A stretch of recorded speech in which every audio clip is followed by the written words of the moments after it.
Rocky B ഹൗസിൽ നിന്ന് പുറത്താകുമോ? ഹൗസിനുള്ളിൽ ഇപ്പോൾ എന്താണ് സംഭവിക്കുന്നത്? ജാസ്മിനും ഗബ്രിയും അവരുടെ പേഴ്സണൽ ഗ്രഡ്ജ് വെച്ചിട്ട് റോക്കിക്കെതിരെ അവരുടെ പവർ ടീം അധികാരം ഉപയോഗിക്കുകയാണോ, അല്ലെങ്കിൽ ദുർവിനിയോഗം ചെയ്യുകയാണോ? എന്താണ് ഹൗസിനുള്ളിൽ നടക്കുന്നത്? അപ്പൊ നമുക്ക് അതിലേക്ക് കടക്കാം. എന്താണ് സംഭവിക്കുന്നതെന്ന് വെച്ച് കഴിഞ്ഞാല്, ജാസ്മിനും ഗബ്രിയും ഇങ്ങനെ ഒരുമിച്ചിരുന്നിട്ട് ഈ റോക്കി ബായി കേക്ക് തന്നെ അവനെ ഇങ്ങനെ പ്രവോക്ക് ചെയ്യാണ്. ഓരോരോ കാര്യങ്ങൾ ഇവര് പരസ്പരം ഇതുപോലെ രഹസ്യം പറയുന്നത് പോലെ സംസാരിക്കുകയും, ഇതൊക്കെ നമ്മുടെ റോക്കിയെ തലേന്നത്തെ കാര്യങ്ങൾ, ഇന്നലത്തെ സംഭവങ്ങൾ എന്റെ ലാസ്റ്റ് വീഡിയോയിലുണ്ട്. അത് നിങ്ങൾ കണ്ടിട്ടില്ലെങ്കിൽ പോയി കണ്ടിട്ട് എന്താണ് വിഷയം എന്ന് മനസ്സിലാക്കുക. അപ്പൊ ഇങ്ങനെ ഇവരെ ഈ ഒരു രഹസ്യം പറച്ചിലും അതുപോലെ കളിയാക്കുന്നതും ഒന്നും റോക്കിക്ക് സഹിക്കാൻ പാടില്ല. ഇപ്പൊ ജാസ്മിനും ഗബ്രിയും ആ ഒരു കാര്യത്തിൽ ചെയ്തത് കംപ്ലീറ്റ്ലി റോങ് ആണെന്ന് ഞാൻ പറയില്ല. ഇതൊരു മൈൻഡ് ഗെയിം ആണല്ലോ. അപ്പൊ മാക്സിമം മറ്റു ടീം അംഗങ്ങളെ പ്രവോക്ക് ചെയ്യുക എന്നതായിരിക്കണം മറ്റുള്ളവരുടെ സ്ട്രാറ്റജി. അപ്പൊ റോക്കി ബായിനെ ഇവര് രണ്ടുപേരും ഇരുന്ന് പ്രവോക്ക് ചെയ്യാണ്. അപ്പൊ പ്രവോക്ക് ചെയ്ത് പ്രകോപിതനായ നമ്മുടെ റോക്കി ബായി എന്താ ചെയ്യുന്നത്? നേരെ പോയിട്ട് അവൻ സെൽഫ് ഹാം ആണ് ചെയ്യുന്നത്. അവന്റെ കൈ വെച്ച് ആ ഒരു ഭിത്തിയിൽ അങ്ങ് ഭയങ്കരമായിട്ട്, ഭിത്തി എന്ന് വെച്ചാൽ വുഡ് വെച്ചിട്ട് ഉണ്ടാക്കിയതായിരിക്കും. അപ്പൊ ഈ കൈ വെച്ച് ഇടിക്കുന്ന സമയത്ത് അതങ്ങ് പൊളിഞ്ഞു പോവുകയാണ്. അവൻ സെൽഫ് ഹാം, അവന്റെ ദേഷ്യം, അൺകൺട്രോളബിൾ ആയിട്ടുള്ള ഒരു ദേഷ്യം വന്ന സമയത്ത് തലേന്ന് ആവശ്യമില്ലാതെ റോക്കിനെ കുറിച്ചിട്ട് അനാവശ്യം ഈ പറഞ്ഞ ഗബ്രിയും ജാസ്മിനും പറഞ്ഞിട്ടുണ്ടായിരുന്നു. ഒരു കാര്യമില്ലാത്ത ആരോപണമായിരുന്നു ഇന്നലെ അവർ ഉന്നയിച്ചത്. അതിന്റെ കൂടെ ഇന്നും കൂടെ എന്താ പറയാ, അവന്റെ മുന്നിലിരുന്ന് അവനെ ഇങ്ങനെ പ്രവോക്ക് ചെയ്യുന്ന സമയത്ത് റോക്കി ചെയ്തത് ശരിയാണെന്ന് ഞാൻ ന്യായീകരിക്കുന്നില്ല. അത്ര പ്രവോക്ഡ് ആവേണ്ട ആവശ്യമില്ലായിരുന്നു. ബട്ട് സ്റ്റിൽ അവൻ സെൽഫ് ഹാം ആണ് ചെയ്തെങ്കിലും ബി ഹൗസിന്റെ ആ ഒരു പ്രോപ്പർട്ടിയാണ് അവർ നശിപ്പിച്ചത്. അങ്ങനെ ബിഗ് ബോസ് അനൗൺസ് ചെയ്യാണ്.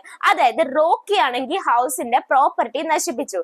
ഇതാണെങ്കിൽ ഒരുപാട് ആൾക്കാർ കാണുന്ന ഒരു ഷോ ആണ്. അപ്പൊ അങ്ങനെ ചെയ്യാനുള്ള അധികാരം ഈ പറഞ്ഞ റോക്കി ബായ്ക്കില്ല. അതുകൊണ്ട് പവർ ടീം അംഗങ്ങൾ എല്ലാവരും കൂടെ തീരുമാനിച്ചിട്ട് റോക്കിക്ക് ഒരു ശിക്ഷ കൊടുക്കണം എന്ന് പറയാണ്.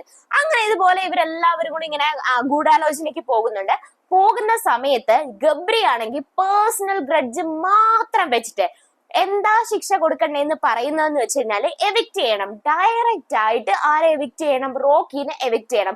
അതായത് വേണമെങ്കിൽ അവർക്ക് നോമിനേഷനിൽ ഇടാം എന്നൊരു പണിഷ്മെന്റ് കൊടുക്കാം. പക്ഷെ അതിന് പകരം റോക്കി ഒരു സ്ട്രോങ് പെയറാന്ന് ഗബ്രിക്കും അറിയാം, ജാസ്മിനും അറിയാം. മാത്രമല്ല ഇവർക്ക് രണ്ടുപേർക്കും ഭയങ്കര തലവേദനയാണ് റോക്കി എന്ന് ഇന്നലത്തെ ഒരു എപ്പിസോഡിൽ നിന്ന് നമുക്ക് മനസ്സിലായ കാര്യമാണ്.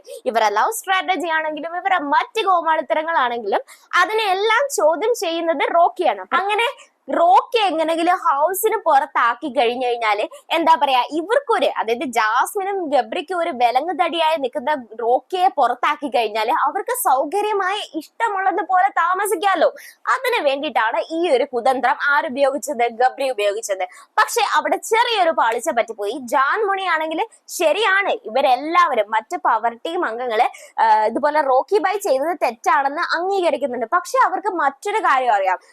ഇത്രയും വേണ്ടിയിട്ട് ജാസ്മിനും ഗബ്രിയും കൂടെ റോക്കിനെ പ്രവോക്ക് ചെയ്തത് കൊണ്ട് മാത്രമാണ് അവൻ ഇങ്ങനെ കയറി റിയാക്ട് ചെയ്തതെന്ന് അവർക്കറിയാം. അപ്പൊ ജാൻമണി പോയിട്ട് ബിഗ് ബോസിനോട് അവരുടെ തീരുമാനം പറയുമ്പോൾ പറയുന്നത് എന്താണെന്ന് വെച്ച് കഴിഞ്ഞാല്, ഞങ്ങളെ സംബന്ധിച്ചിടത്തോളം ഞങ്ങൾക്ക് റോക്കിനെ ഇതുപോലെ എലിമിനേറ്റ് ചെയ്യണം എന്നാണ്. പക്ഷെ അങ്ങനെ ഒരു തീരുമാനം ഞങ്ങൾക്ക് എടുക്കാൻ പറ്റുമോ എന്ന് അറിഞ്ഞൂടാ. ഞങ്ങൾക്ക് പണിഷ് ചെയ്യാൻ പറ്റുന്ന മാക്സിമം എന്ന് പറയുന്നത് ജയിൽ നോമിനേഷൻ ആണ്. അപ്പം എന്താന്ന് വെച്ചാൽ ബിഗ് ബോസ് ഹൗസ് തീരുമാനിക്കാൻ പറയാണ്. അപ്പം ബിഗ് ബോസ് പറയുന്നുണ്ട്, ഓക്കെ നിങ്ങൾ അങ്ങനെ ആയ സ്ഥിതിക്ക് ഇതിനുള്ള ശിക്ഷ ഞാൻ പിന്നീട് വിധിച്ചോളാന്ന് ബിഗ് ബോസ് പറയുന്നു. അപ്പൊ ഈ ഒരു തീരുമാനം ജാൻമണി പോയിട്ട് അവരുടെ മാക്സിമം കൊടുക്കാൻ പറ്റുന്ന, അവരുടെ പവറിൽ മാക്സിമം കൊടുക്കാൻ പറ്റുന്ന ശിക്ഷ ജയിൽ നോമിനേഷൻ ആണെന്ന് പറഞ്ഞത് തീരെ ജാസ്മിനും ഗബ്രിക്കും ഇഷ്ടപ്പെട്ടിട്ടില്ല. അവർ രണ്ടുപേരുടെ എങ്ങനെങ്കിലും റോക്കി ബായിനെ പുറത്താക്കാൻ വേണ്ടിയിട്ട് ഇങ്ങനെ കുത്തിത്തിരുവാണ്. അങ്ങനെ പറയണ്ടായിരുന്നു, അങ്ങനെ പറയാനല്ലല്ലോ ടീം പറഞ്ഞു വിട്ടത്, നിങ്ങൾ എന്തിനാ അങ്ങനെ ചെയ്തത്? പവർ ടീമിനാണെങ്കിൽ ഡയറക്റ്റ് എവിക്റ്റ് ചെയ്യാനുള്ള അവകാശവും ഒക്കെ ഉണ്ട്. എങ്ങനെങ്കിലും റോക്കിനെ ഹൗസിൽ നിന്ന് പുറത്താക്കണം എന്ന് ഉറച്ച തീരുമാനത്തോടെയാണ് ആര് നിൽക്കുന്നത്?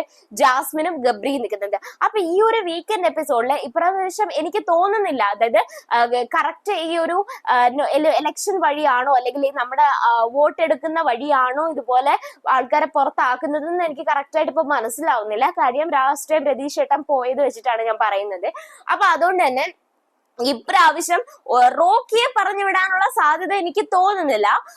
പക്ഷെ ഈ ഒരു രണ്ട് പേരില്, അതായത് ജാസ്മിൻ ടീമും അല്ലെങ്കിൽ റോക്കിയും ഈ ഒരു പ്രശ്നം ഇങ്ങനെ ഗുരുതരമായ സ്ഥിതിയിൽ മാത്രമല്ല, മിക്കവാറും ജാസ്മിൻ ആണെങ്കിൽ സെൽഫായിട്ട് ക്വിറ്റ് ചെയ്യാൻ ഒരു ചാൻസ് ഞാൻ കാണുന്നുണ്ട്. എനിക്കറിയില്ല എന്താന്ന്. അപ്പൊ അതുപോലെ തന്നെ നമ്മുടെ റോക്കി ആണെന്നുണ്ടെങ്കിൽ റോക്കിക്ക് ഒരു പണിഷ്മെന്റ് എന്തായാലും കിട്ടും. പക്ഷെ റോക്കിയുടെ ഭാഗത്ത് കംപ്ലീറ്റ്ലി മിസ്റ്റേക്ക് ഉണ്ടെന്നും പറയാൻ പറ്റില്ല. പിന്നീട് അതുപോലെ നടക്കുന്നത് അത് മല്ലയുടെ ടീം കിഡിലം. എനിക്ക് ആദ്യമൊന്നും ആദ്യത്തെ അത്ര ഇഷ്ടമല്ലായിരുന്നു. പക്ഷെ ഇപ്പൊ ഒറ്റയ്ക്ക് നിന്ന് പോരാടി ജയിക്കുന്നതാണ് കാണാൻ പറ്റുന്നത്. കാര്യം അവരുടെ അവരുടെ ടണൽ എന്ന് പറഞ്ഞ ടീമിലാണ് ഏറ്റവും കുറവ് അംഗങ്ങളുള്ളത്. അപ്പൊ അതുകൊണ്ട് തന്നെ ഒരു പവർ ടീം കിട്ടാൻ വേണ്ടിയിട്ടുള്ള ആ ഒരു ടാസ്ക് വീണ്ടും നടക്കുകയാണ്. ഇപ്പൊ ഇപ്പോഴത്തെ ടാസ്ക് എന്താന്ന് പറഞ്ഞു കഴിഞ്ഞാൽ കേരളത്തിന്റെ ഒരു ഭൂപടം കാണും. അപ്പൊ അതിനകത്തോട്ട് ഓരോരോ പ്ലഗ് ബോർഡ്സ് കാണും. അതിനകത്ത് ഓരോരോ സൂചനകൾ വെക്കും ഓരോ ജില്ലകളുടെ. ഇപ്പൊ കേരളത്തിലെ പല പല ജില്ലകളുണ്ടല്ലോ. ഇപ്പൊ കണ്ണൂരാണെങ്കിൽ തെയ്യമായിരിക്കും മെയിൻ. അപ്പൊ തെയ്യത്തിന്റെ ഒരു പടം കാണും. അപ്പൊ അത് പോയിട്ട് കണ്ണൂരിന്റെ സ്ഥാനത്ത് അവർ വെക്കണം. അങ്ങനത്തെ ഒരു ഗെയിം ആയിരുന്നു. 3 ടീമുകളും പവർ ടീം അധികാരത്തിന് വേണ്ടി നല്ല അടിപൊളിയായിട്ട് തന്നെ മത്സരിച്ചു.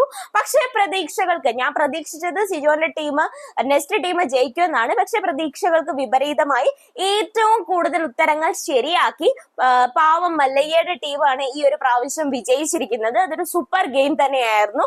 അപ്പം അവർക്ക് ഡയറക്റ്റ് ആയിട്ട് 2 പോയിന്റുകളോടുകൂടി ഇനി പവർ ടീമുമായി മത്സരിക്കാനുള്ള ഒരു അവസരം കിട്ടിയിരിക്കുകയാണ്. ഇന്നലത്തെയും അവരുടെ മത്സരം എന്ന് പറയുന്നത് കിടിലം മത്സരമായിരുന്നു. സൂപ്പർ ആയിട്ട് കളിച്ച് ഒറ്റയ്ക്ക് നിന്ന് കളിച്ചാണ് അദ്ദേഹം ആ ഒരു അവകാശം നേടിയെടുത്തത്. അപ്പൊ അതിന് പ്രശംസിക്കാതിരിക്കാൻ വയ്യ. നല്ലതുപോലെ കളിക്കുന്നുണ്ട്. 3 പേര്, ഏറ്റവും കുറവ് അംഗങ്ങളുള്ള ടീം 2 പ്രാവശ്യം തുടർച്ചയായി ഗെയിമുകളിൽ മത്സരിച്ച് ജയിക്കാന്നുള്ളത് പ്രശംസ എന്തായാലും നേടിക്കൊടുക്കേണ്ട ഒരു സാധനം തന്നെയാണ്. പിന്നീട് ഇതുപോലെ എനിക്ക് തോന്നുന്ന ഒരു കാര്യം, നാളത്തെ മത്സരം, അതായത് പവർ ടീമിന് വേണ്ടിയിട്ടുള്ള ആ ഒരു മത്സരം നാളെ ഈ മല്ലയ്യയുടെ ടീം ചിലപ്പോൾ നമ്മുടെ പവർ ടീമുമായിട്ടായിരിക്കും നടത്താൻ പോകുന്നത്. അപ്പൊ ആ ഒരു ടൈമില് ഉറപ്പായിട്ടും എനിക്കറിയില്ല, വീണ്ടും ഈ ഒരു പവർ ടീം വരണം എന്ന് ഞാൻ ഒട്ടും ആഗ്രഹിക്കുന്നില്ല. ലാസ്റ്റ് ടൈം ബിഗ് ബോസ് കൊടുത്ത ആ ഒരു, അതായത് പവർ ടീമിനെ കയറി വരാനായിട്ട് കൊടുത്തൊരു ടാസ്ക് എന്ന് പറയുന്നത് ഇപ്പോഴത്തെ പവർ ടീമിന് ഈസി ആയ ഒരു ടാസ്ക് ആയിട്ട് എനിക്ക് തോന്നി. അപ്പൊ ഇപ്രാവശ്യം പവർ ടീമിന് കുറച്ചുകൂടെ പാടുള്ള ഒരു ടാസ്ക് കൊടുത്ത് എങ്ങനെയെങ്കിലും ആ ഒരു സ്ഥാനത്ത് നിന്ന് ഇപ്പോഴത്തെ വേസ്റ്റുകളെ എടുത്ത് മാറ്റിയിട്ട് ഈ ഒരു ടീം അങ്ങോട്ടേക്ക് വരണം എന്നാണ് ഞാൻ പേഴ്സണലി ആഗ്രഹിക്കുന്നത്. അപ്പൊ ഈ ഒരു വിഷയത്തിൽ നിങ്ങളുടെ അഭിപ്രായം എന്താണെന്ന് കമന്റ് ചെയ്യുക. അതുപോലെ തന്നെ എല്ലാ ദിവസത്തെയും ലൈവ് വിശേഷങ്ങളെ അപ്പൊ തന്നെ അറിയാൻ വേണ്ടിയിട്ട് എന്റെ ചാനൽ സബ്സ്ക്രൈബ് ചെയ്യുക. Thank you.